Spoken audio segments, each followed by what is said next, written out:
Pernahkah kamu merasa penasaran, mengapa masjid yang menjadi rumah ibadah umat Islam identik dengan kubah?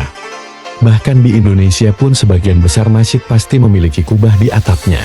Kenyataannya, sejarah kubah bukan berakar dari arsitektur atau peninggalan budaya Islam. Sejarah kubah masjid dimulai jauh sebelum Islam muncul, dan dipengaruhi oleh arsitektur Romawi, Persia kuno, dan Bizantium.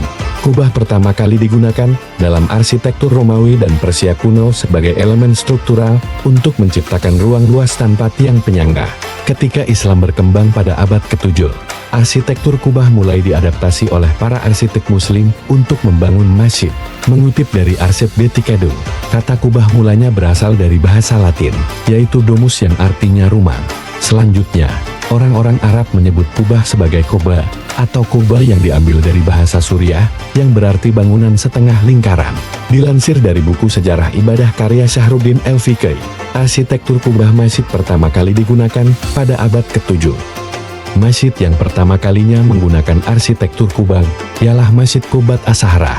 Masjid yang juga dikenal dengan nama Masjid Kubah Batu atau Dome of the Rock ini terletak di tengah-tengah kompleks Al-Haram Asy-Syarif, Masjid Al-Aqsa, kota Yerusalem. Pembangunan masjid ini dimulai ketika Yerusalem jatuh ke dalam kekuasaan Islam pada era Khalifah Umar bin Khattab. Masjid Qubat As-Sahra menjadi seni bangunan agung Islam pertama yang didirikan antara tahun 685 sampai tahun 691 Masehi oleh Khalifah Abdul Malik bin Marwan, Khalifah Kerajaan Umayyah. Kubah masjidnya dibangun setengah tahun setelah wafatnya Nabi Muhammad SAW. Dalam sejarahnya, pembangunan Masjid Qubat As-Sahra dikerjakan oleh dua orang muslim dari Palestina, yaitu Raja bin Hayat dari Bitsan dan Yazid bin Salam dari Yerusalem. Pembangunan kubah masjid ini diprakarsai oleh Khalifah Abdul bin Marwan yang terdiri atas 3 tingkatan.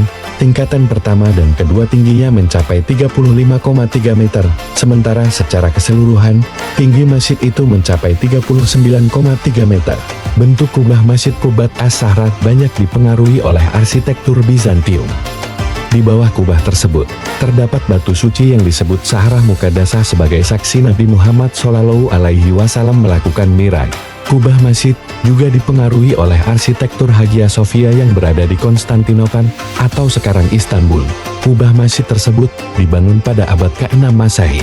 Selain sebagai fenomena arsitektur, bentuk kubah yang melingkar melambangkan keabadian. Sementara puncaknya yang seringkali merupakan titik tertinggi bangunan, melambangkan hubungan manusia dengan Allah Subhanahu wa Ta'ala.